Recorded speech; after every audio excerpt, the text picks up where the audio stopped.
आप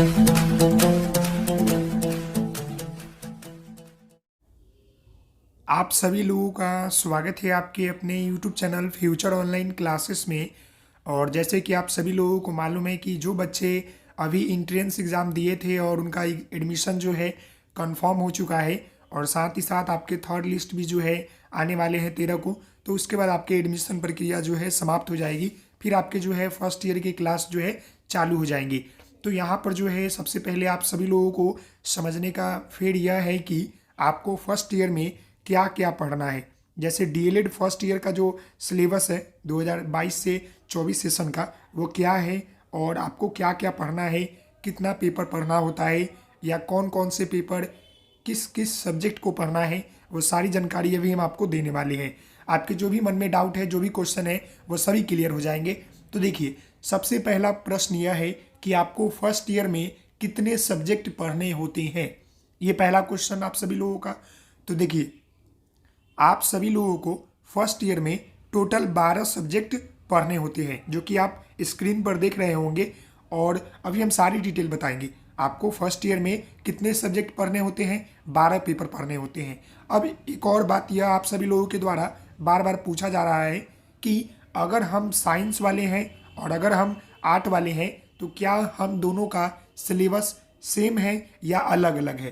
तो देखिए, मैं आपको बता दूं कि जैसे आप 10th और 12th में पढ़े तो उसकी अपनी एक सिलेबस है, लेकिन डीएलएड की जो है अपनी एक अलग सिलेबस है, जिसमें आर्ट और साइंस दोनों के लिए बराबर है। इस यहाँ पर जो है कोई डिफरेंस नहीं है। जो आर्ट वाले पढ़ेंगे वही साइंस वाले पढ़ेंगे, जो साइंस वाले पढ़ेंगे वही आर्ट वाले पढ़ेंगे। मतलब कि डीएलएड का अपना खुद का एक सिलेबस है और वही सिलेबस सभी बच्चों पर समान रूप से लागू होता है। समझ गए। अब हम बात करेंगे कि जो 12 पेपर पढ़ना है उसमें क्या क्या पढ़ना है। अब ये जो पेपर देख रहे हैं 12, तो इसके अंतर्गत भी जो है बहुत सारे टॉपिक है। ये नहीं कि केवल एक नाम लिख लिए समाज शिक्षा और पाठ्यचर्या की समझ, ऐसा कुछ नहीं है। उसमें आपको 5 बिंदु है, 5 पॉइंट है, 5 चैप्टर है, ऐसे इस तरह का है। चैप्टर इसमें नहीं होते हैं, आपके यूनिट होते हैं। समझ गए। एक यूनिट में जो है कई पॉइंट है, तो इस तरह पढ़ना है। समझ गए। ये बात अब क्लियर हो गया। अब आप सभी लोगों के द्वारा जो है एक प्रश्न बार बार पूछा जा रहा है कि सर, जो हमारा यहाँ पर F1 आप शो कर रहे हैं, जैसे कि आपका ये जो F1 शो कर रहा है, ये क्यों शो कर रहा है, F1 F2 F3, ऐसा क्यों। तो मैं आपको बता दूं, F का मतलब फर्स्ट और 1 का मतलब पेपर 1। समझ गए। पेपर 1, पेपर 2, पेपर 3 इसी तरह है। फर्स्ट ईयर का पेपर 1 उस तरह लिखा हुआ है। F1 का मतलब कि फर्स्ट ईयर, और अगर यहाँ पर एस हो जाता तो सेकेंड ईयर, S1 तो सेकेंड ईयर। ये बात आपको यहाँ से समझ में आ गया। जो भी आपके डाउट हुए क्लियर हो गए। अब आपको एक और महत्वपूर्ण जानकारी दे दूं कि फ्यूचर ऑनलाइन क्लासेस की तरफ से आप सभी लोगों के लिए नोट्स तैयार किया गया है, जो कि आपको नीचे स्क्रॉल पर दिख रहा होगा। आप दिए गए नंबर पर व्हाट्सएप करके नोट्स ले सकते हैं। नोट्स जो है आपका पेड वर्जन है। बाकी हम बात करें बुक की, तो अगर आप मार्केट से बुक लेते हैं तो आपको 1200 से लेकर 1500 रुपये पड़ते हैं। समझ गए। और बुक जो है बहुत बड़ा हो जाएगा। नोट्स में सारी बातें आपको इंपॉर्टेंट पॉइंट, हर एक पॉइंट डिस्कस है। जो बच्चे लिए होंगे, पढ़े होंगे, उनको सारी जानकारी समझ में आ रही होगी। तो अगर आप इच्छुक हैं, अगर आप नोट्स लेना चाहते हैं, तो दिए गए नंबर पर व्हाट्सएप कर ले, वहाँ से नोट्स ले ले। क्योंकि डीएलएड में जो है बहुत सारी चीज़ें जो है करना होता है, प्लस ये 12 सब्जेक्ट पढ़ने के अलावा बहुत सारे वर्क, बहुत सारी गतिविधि करने होते हैं। और आपको इसमें 1 महीने जो होता है आपका एसीपी चलता है, जो कि आपको नीचे दिख रहा होगा। 4 सप्ताह जो है आपको विद्यालय में जाकर पढ़ाना होता है। समझ गए।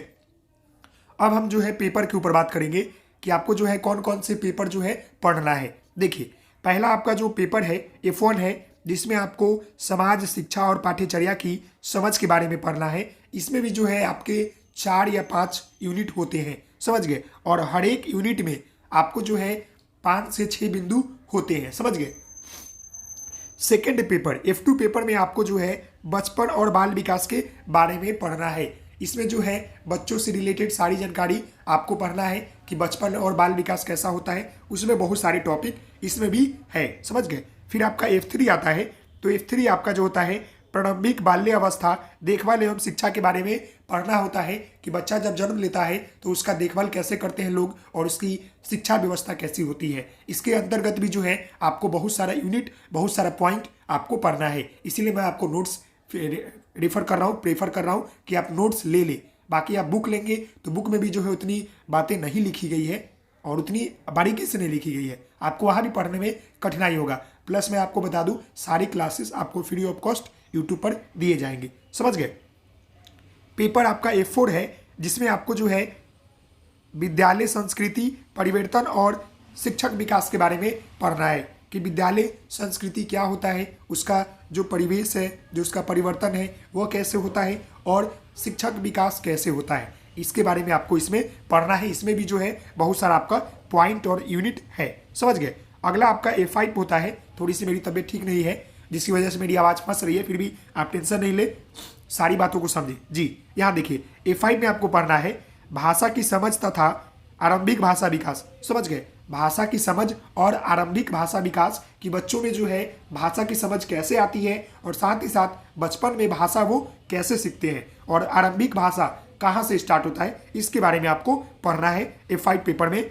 F6 पेपर जो होता है आपका, इसमें जो है शिक्षा में जेंडर एवं समावेशी परिप्रेक्ष्य के बारे में आपको पढ़ना होता है कि शिक्षा में जेंडर के बारे में क्या क्या अफवाह है, क्या क्या मिथक है, वो सारी बातें इसमें आपको है और साथ ही साथ समावेशी परिप्रेक्ष्य के बारे में बात करना होता है, पढ़ना होता है। इसमें भी जो है बहुत सारे 3 यूनिट है कि आपको जो है समावेशी परिप्रेक्ष्य कैसे बनाना है, समावेशी शिक्षा, समावेशी लोगों को कैसे शामिल करके एक कक्षा कक्ष में बच्चों को पढ़ाना है, तो सारी बातें जो है आपको यहाँ पर पढ़ना है इसमें, समझ गए। अब आगे हम बात करें तो यहाँ पर F7 है जहाँ पर आपको गणित का शिक्षण शास्त्र प्रथम प्राथमिक स्तर, इसमें जो है गणित के शिक्षण शास्त्र को बारे में पढ़ना है और यह जो होता है इसमें आपको मैथ नहीं होगा, समझ गए। इसमें आपको सभी थ्योरिटिकल है, सभी लॉजिकल इसमें नहीं है, इसमें थ्योरी है, सिर्फ थ्योरी है। अगर आप बुक लेते हैं तो वहाँ पर फिगर भी आपको नहीं देखने को मिलेगा। इसमें जो है थ्योरी पढ़ना है कि बच्चों को आप जोड़ कैसे सिखाएंगे, बच्चों को घटाव कैसे सिखाएंगे, बच्चों को क्षेत्रमिति या बच्चों को जो गणित की संकल्पनाएं हैं, गणितीकरण है, कैसे विकसित करेंगे, बहुत सारी चीज़ें जो है इसमें पढ़ना होता है, समझ गए। अब आगे हम बात करें तो यहाँ पर F8 है जहाँ पर हिंदी का शिक्षण शास्त्र प्राथमिक स्तर के बारे में पढ़ना है कि बच्चे जो है हिंदी लिखना कैसे सीखते हैं, बोलना कैसे सीखते हैं, सुनना, बहुत सारे हिंदी को लिखना पढ़ना, कैसे उनका हिंदी जो है बचपन से आरंभ होता है और वो हिंदी को सीखते हैं, इसमें आपको पढ़ना है, समझ गए। आगे हम बात करें F9 पेपर की तो प्रोफिशिएंसी इन इंग्लिश के बारे में, इसमें जो है इंग्लिश से रिलेटेड सारी जानकारी आपको पढ़ना है कि बच्चों में इंग्लिश की अवधारणा या हमारे आसपास इंग्लिश या हमारे देश के लिए या हमारे लिए इंग्लिश क्यों जरूरी है, why English as a global language, English global language क्यों है, आखिर क्यों। तो हम लोग भाषा को ट्रांसफर करते हैं, बहुत सारी चीज़ों को सीखते हैं, अपने सांस्कृतिक परिप्रेक्ष्य को आदान प्रदान करते हैं, इसलिए इंग्लिश को ग्लोबल लैंग्वेज माना जाता है। पूरे विश्व में इंग्लिश एक ऐसी भाषा है जो कि हर देश में बोली जाती है, समझ गए। आगे हम बात करें F10 में तो F10 में जो है पर्यावरण अध्ययन का शिक्षण शास्त्र बच्चों को बताना है, इसमें जो है पर्यावरण से रिलेटेड सारी जानकारियाँ, सारी चीज़ें जो है आपको पढ़ना है, समझ गए। फिर अगर हम बात करें F11 की तो इसमें कला समेकित शिक्षा के बारे में आपको पढ़ना है कि बच्चों को जो है कला में कैसे विकसित करेंगे, कला समेकित शिक्षा के माध्यम से कैसे पढ़ाएंगे, कला समेकित शिक्षा को जोड़कर सब्जेक्ट को कैसे पढ़ाएंगे, सारी जानकारी आपको जो है इसमें दिया गया है। और मैं आपको बता दूं कि नोट्स में जो है हर एक टॉपिक, ये तो मैं चैप्टर का ना, ये मैं सिर्फ पेपर का नाम बता रहा हूँ और इस पेपर के अंतर्गत बहुत सारे यूनिट हैं, उस यूनिट के अंतर्गत बहुत सारे पॉइंट है जो कि आपके सारे पॉइंट नोट्स में डिस्कस है, समझ गए। अब जो लास्ट पेपर आपका है वो आपका जो है 12 नंबर शिक्षा में सूचना एवं संचार तकनीकी ICT के बारे में आपको यहाँ पर पढ़ना है, मतलब कि कंप्यूटर के बारे में आपको यहाँ पर पढ़ना है, समझ गए। तो कंप्यूटर में बच्चों को कैसे विकसित करेंगे, हमारे लिए कंप्यूटर क्यों जरूरी है, वर्तमान समय में आपको मालूम है कि हर काम जो है सोशल मीडिया, कंप्यूटर, इंटरनेट, ये सारी चीज़ें जो है आपको मिल जाएगी, बुक में भी मिलेगी, नोट्स में भी मिलेगी, समझ गए। उसके बाद जो सबसे इम्पॉर्टेंट है वो आपका जो है फर्स्ट ईयर के लिए ACP1, यहाँ देखिए इसको बोलते हैं हम लोग स्कूल एक्सपीरियंस प्रोग्राम, मतलब कि आपने 6 महीना ट्रेनिंग लिया कॉलेज में, क्या सीखा, कैसे पढ़ा, उसका बच्चों के ऊपर कैसे उपयोग कर रहे हैं, इसलिए आपको 1 महीने के लिए सरकारी स्कूल में भेजा जाता है 4 सप्ताह के लिए, वहाँ पर आपको जाकर पढ़ाना होता है और उसके अंतर्गत बहुत सारी फाइल, बहुत सारे कार्य करने होते हैं जो कि हमारे द्वारा आप सभी लोगों को बताया जाएगा, थोड़ा सा भी दिक्कत नहीं होगा, समझ रहे हैं। बाकी इसमें जो है देखिए इसको हिंदी में विद्यालय अनुभव कार्यक्रम फर्स्ट बोलते हैं, और दूसरा ईयर में तो चार महीने के लिए जाता है। फर्स्ट ईयर में आपको 1 महीने के लिए, देखिए 4 सप्ताह टोटल आपके 1 महीने के लिए, और ये इसमें जो होता है आपका 100 नंबर मिलता है। ये ऐसे नहीं होता है, इसमें नंबर भी होता है। बाकी आपके सभी सब्जेक्ट के नंबर भी हम बताएंगे, आप हमारे साथ जुड़े रहेंगे। और अगर आपने नोट्स नहीं लिया है तो नोट्स ले ले, नोट्स बेहतर है। मिलते हैं नेक्स्ट वीडियो में। यह सारे पेपर जो है आपको फर्स्ट ईयर के अंतर्गत पढ़ना है। बहुत जल्द जो है आपके सारे पेपर को क्लास लग जाएंगे। मैं आपको बता दूं कि हमारे यहाँ नेटवर्क इशू ज़्यादा है, जिसकी वजह से मैं लाइव क्लासेस नहीं ले पाता हूँ, लेकिन आपको रिकॉर्डेड फॉर्म में ही क्लासेस जो है डेली बेसिस पर मिलेंगे। नहीं तो आप नोट्स लेकर पढ़ाई शुरू कर दें, क्योंकि आपके एग्जाम डेट भी जो है आ चुके हैं। अगस्त में आपके एग्जाम होने वाले हैं फर्स्ट ईयर के 2022 से 24 सेशन के। तो ये जो है टोटल आपके 12 पेपर पढ़ने होते हैं। मिलते हैं नेक्स्ट वीडियो में, तब तक के लिए धन्यवाद। Thank you so much. जय हिंद, जय भारत।